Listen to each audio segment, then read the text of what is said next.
ससुराल आके बिगड़ गई है। ऋचा की शादी को कई साल हो गए थे, सब बढ़िया था। छोटी बहू होते हुए भी वो बड़ी का हर फर्ज निभाती थी, क्योंकि बड़ी बहू तो आते ही अलग हो गई थी। ऋचा के सास ससुर को हर काम के लिए ऋचा ही लगती थी, फिर भी वो उसकी बुराई करना नहीं छोड़ते थे। और सबसे बड़ी बात, बुराई भी अक्सर उसकी ही परिवार वालों से करते थे, जो ऋचा को बचपन से जानते थे, या फिर ऋचा की सहेली से, या खुद के मायके वालों से।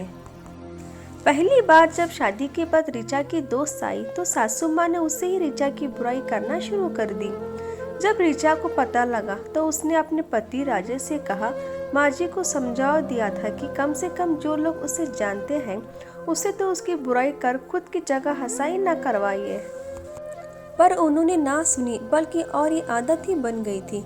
आजकल तो अक्सर ये कहती कि ऋचा, तुम पहले ये काम अच्छा करती थी, अब नहीं करती हो, फिर भले ही वो कोई भी काम हो। ऋचा की बुआ उसकी ससुराल आई थी, तब सासू माँ की किटी पार्टी भी थी। वो बुआ को भी साथ ले गई और उनकी आदत सबके सामने ही ऋचा की बुराई करने लगी। कहने लगी, ऋचा पहले सब अच्छा करती थी, पर अब कोई काम ठीक से नहीं करती है, ना ठीक से रोटी बनाती है, ना सब्जी, ना अच्छे से कपड़े पहनती है, ना बच्चों को ख्याल रखती है।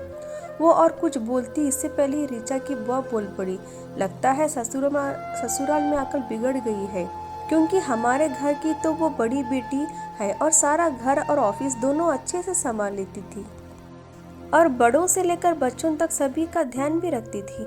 आपकी यहाँ आकर बिगड़ गई है। ऐसा कीजिए, महीने 2 महीने जमाई सास के साथ उसे मायके भेज दीजिए, हम सुधार कर भेज देंगे।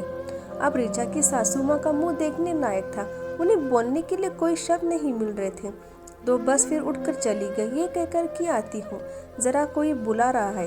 और ऋचा की बुआ जी बस मुस्कुरा रही थी। Please subscribe.